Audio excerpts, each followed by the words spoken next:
கொலை பண்ணிட்டு சாரின்ட்டா ஒரு 4 போலீஸ்காரன் சஸ்பெண்ட் ஆவான், அப்புறமா திருப்பி வேலைக்கு கொடுத்து அவனை எஸ்ஐ ஆக்குவீங்க.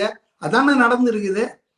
ஜெபராஜ் அந்த தூத்துக்குடி சாத்தான்குள கேஸ்ல, அப்புறம் இது தூத்துக்குடியில் நடந்த அந்த துப்பாக்கி சூடு ஸ்டெர்லைட்ல அந்த காவல்துறை அதிகாரிகள் யாராவது ஒருத்தர் பழி வாங்கப்பட்டிருக்கார்களா, தண்டிக்கப்பட்டிருக்கிறார்களா இவங்க 4.5 வருஷம் ஆட்சியில?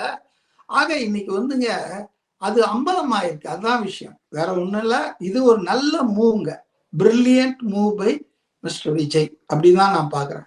இந்த 24 பேர் அவர் சந்திக்க போறாரு அப்படின்னு ஒண்ணுமே அவங்களுக்கு தெரியாது. அவங்கள ஆர்ப்பாட்டத்துக்கு எல்லாம் கூப்பிட்டு போவாங்கன்னு. சந்திக்க போறார் பனையூர் அலுவலகத்துலன்னா அந்த 24 பேர் காவல்துறை போய் மிரட்டி இருக்காங்க. போனது போயாச்சு, செத்து போச்சு. உங்களுக்கு ஒழுங்கா இருந்தீங்க அங்க போனீங்கன்னா கிடைக்கிற நிவாரணம். இப்போ லேட்டஸ்ட் அஜித்குமார் வீட்டுல இருந்து வரவே இல்லையா பாத்தீங்களா? நேரடியாக போனார் விஜய், 2 லட்சம் ரூபாய் நிதி கொடுத்தாரு இல்லையா? அவங்க வீட்டுல போய் மிரட்டி இருக்காங்க. அதனாலதான் அவங்க வரல. அஜித்குமாரும் அவங்க அந்த அவன் தம்பி இருக்கார் இல்லையா நதீன், அந்த அம்மையார், அவங்க வந்திருப்பாங்க.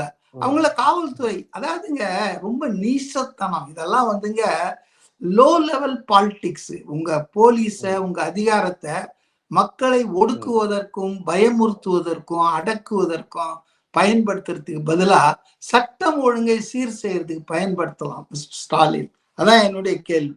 அதாவது அவருக்கு கொடுக்குற நான் என்னுடைய இது, அவர் வந்துங்க போலீஸ வந்து மிஸ்யூஸ் பண்றாங்க கம்ப்ளீட்டா. உளவுத்துறை ஃபெயிலியருங்க. உளவுத்துறை பூரா விஜய் என்ன பண்றான், எடப்பாடி என்ன பண்றான், அன்புமணி என்ன பண்றான், இதை பாக்குறதுக்கே உளவுத்துறைக்கு வேலை இல்லையே. எதிர்கட்சிகளை வேவு பார்ப்பதுதான் உளவுத்துறை வேலையா?